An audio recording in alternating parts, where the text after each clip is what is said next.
Hello, and welcome to my FMP video. I'm just gonna say up front, I have a bunch of stuff. For example, a website that has the entire concept behind the EP, which I came up with last year during the summer. So if you'd like to check that out, I'll leave a description in the description box below. And I'm just gonna take around 15 minutes is my time limit I've set myself to just talk about the entire process behind this FMP. I've also got the write-up in mind, so I'll be going through it in the correct order as well. If you want to have that in front of you, then that's great. So let's get on to it. So before I went out to record the guitars in the studio, I decided to do some research on the microphones I wanted to use. So the Rode NT1A, this AKG C414XL, and the Shure SM57 were my picks for miking up this guitar amp, which is a PV Viper.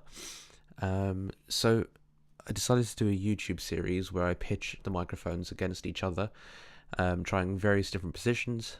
The C414 has various pads, so I've tried using those as well, and they're all running through my Scarlett 18 i20 interface by Focusrite. So the preamps are good, but the room not so much. If there was something I would have done differently, was actually to go to a studio and record more, but I ended up doing most of my guitar recordings in my home studio, well, my makeshift home studio. Just going to go through some of the processing with both DI guitars, DI bass, and the microphone recorded guitars. So I've been using Guitar Rig for all the clean stuff. Can't seem to get a heavier tone out of them that I like, hence why I've been recording my amp. This is the basic preset that I've chosen, and I've just messed around with the microphones and mic placements built into the plugin. Processing in terms of EQ. Tailored an EQ for each kind of guitar, DI and amp recorded. For the amp recorded guitars, I've got Neutron 2 processing again. I've used an exciter to liven the sound up a little bit. They seem to be a bit dead in this track. I'm using a vintage FET compressor for all of these rhythm guitars, I think for the leads as well. I'm very light compressing here, as I do compress it again in the guitar bus. Moving on to the buses, I've got verse and chorus in most of these tracks. I think you'll find that I've separated the distorted guitars in terms of rhythm for the verse and chorus, so that I can EQ them separately and just have a bit more control. I'm also running compression here on this chorus channel as well. This is just to glue all the guitars together a bit better, so there's more than 2 guitar channels going into this. Same goes for the verse, and same goes for the cleans as well. And I'm just going back into Neutron to go over the stereo panning that I've done. So I've got double track guitars for most rhythm sections, not for the cleans. What I'm doing is using the plugin to just pan left and right for both guitars to widen out the sound, essentially allowing the clean lead lines to come through in the middle of the mix. And then for the bass, I'm using Logic's own bass plugin, which is very much stock, and I've been running Neutron 2 on that as well. Just a boost in the low mids and a limit of around 13 decibels. That also runs into a bus with a compressor and Space Designer. I'm using Midnight Hall for that, as well as the drums actually. I'll show that later. In the verse, I'm using Space Designer again, and I'm using a preset called Blue Plate, and I've just decreased the size and balanced the wet and dry. I'm not actually using the same reverb for the chorus. I do want the chorus to have, well, the chorus guitars to be a bit more up front, so I'm actually using a different reverb for that, which I don't have programmed just yet. And in here I've just got some basic automation going on. In this track there's very little flex time going on. Track 3 is very flex time heavy, as all the guitars were DI recorded, but just to show that I have done a bit of flex time in every track that I've made. Just moving on to drums now. I'm going to go through the recorded drums here first and the processing that I've done with them. So I've got sidechain processing going on for parallel compression, and I also have a drum room for all of the mic tracks. So I've got parallel compression and drum room here, and I'm just going to go through the neutron processing that I've done. And also I've got a high shelf boost around 2000 Hz of a 2.5 dB boost. But going into the transient shaper, I'm very new to using transient shaping in my mixing, and essentially it just gives me a bit more control with the transient response and the envelope curve of the audio signal. And here in the drum room compression, I've just got something to glue together the whole kit again. I do have separate compression on each of the microphones used for the drum kit as well. And I've just been using a mixture of the vintage FET and the studio FET compressor. And again here I've got the Midnight Hall preset with the size drawn back and the dry brought up a tad for the reverb on the drums room.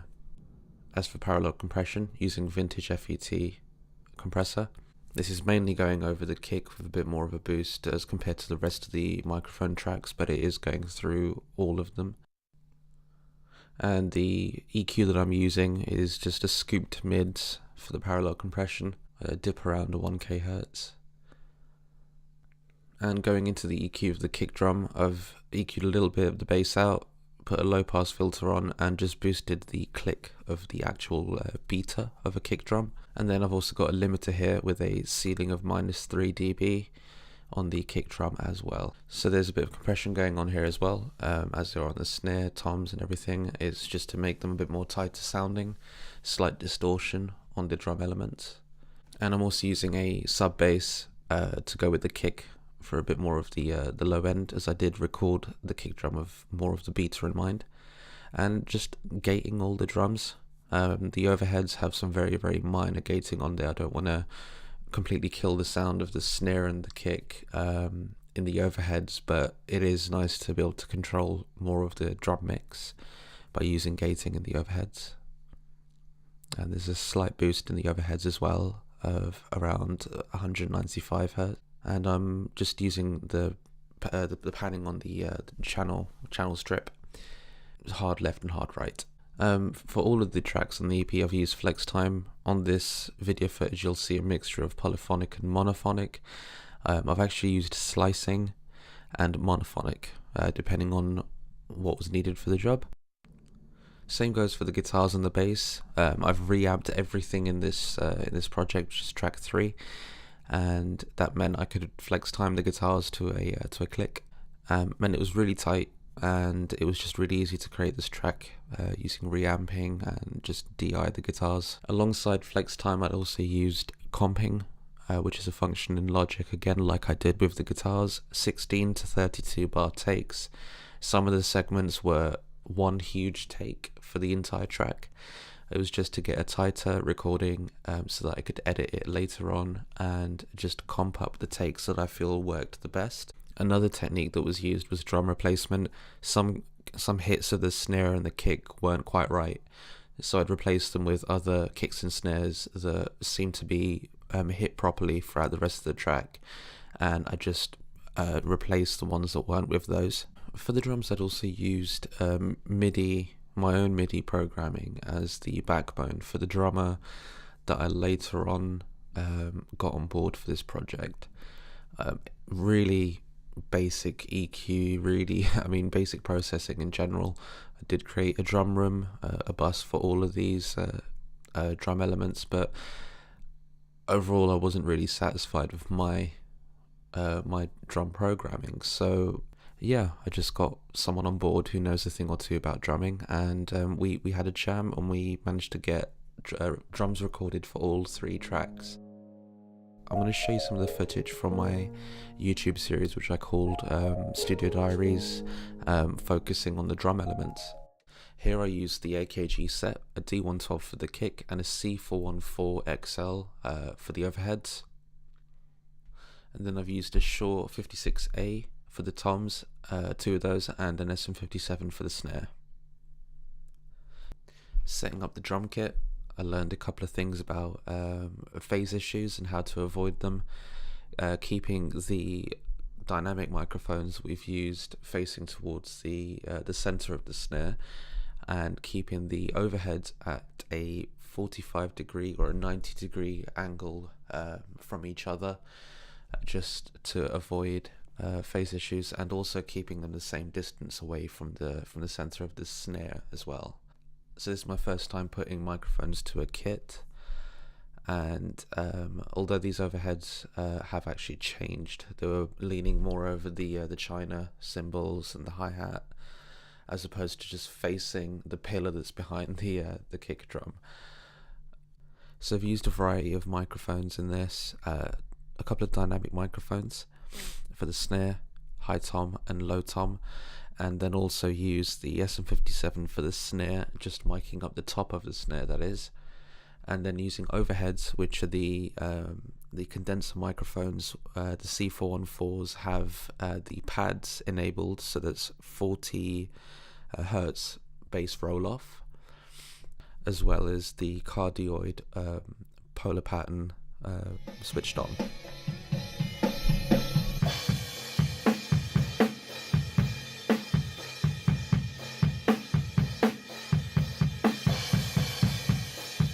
So throughout the EP I've got synths, pads and some effects going on to create ambience and to create smoother transitions. I've been using Serum quite a lot, and I've created various pads and synths using presets. Essentially all I've changed from the presets is the attack, the decay and the sustain, as well as adding in my own wavetables. It's just so that I can have a variation of sounds that are evolving and fade away. They just create a bit more ambience and allow for smoother transitions. I've been using the pre-built effects in Serum, as well as some effects that are going on in the bus channels for the pads and synths within Serum. And I just have some automation going on in most of these tracks as well. In track 2 here I have a fade in of the ambient pad 2 that I'm using. And here I'm using a wine glass ring, which is actually a sample that I had taken, and I also am using a reverse crash to smooth out transitions, and a seismic kick, which is more like an 808 really stretched out low end kick. It's just to create pumpiness within the breakdown that I have in this track.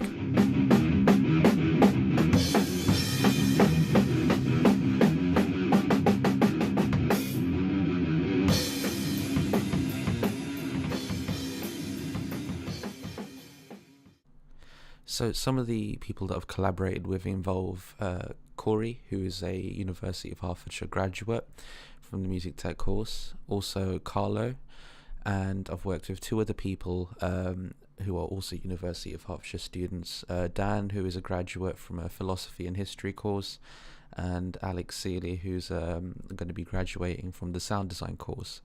They're all from various different backgrounds of music, which is kind of what I wanted. I didn't want to work with people who are just in the metal scene. To add a bit of diversity in the music, I set them guidelines on what I would like them to play, and they just sent me over the work. For example, with Corey, we had a Skype session. We had numerous Skype sessions to discuss what kind of keys would work best. And after a week or so of him jamming to the track, he sent me over this bit of footage that you're seeing here. So for mastering process, I'm using the multi-compressor, and then straight after that on the channel strip I've got Neutron 2 running a limiter. I'm trying to reach a peak level of 0.3 dB, minus 0.3 dB at minus 14 RMS.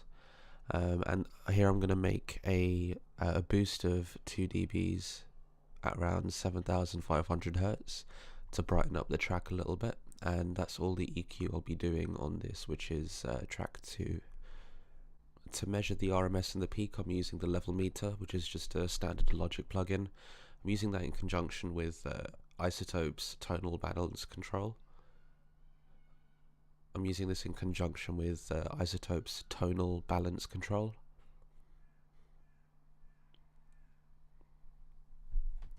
And that's as far as it goes for the mastering stage. So an external software that I've used to clean up audio, specifically DI bass guitar. For some reason there were some issues.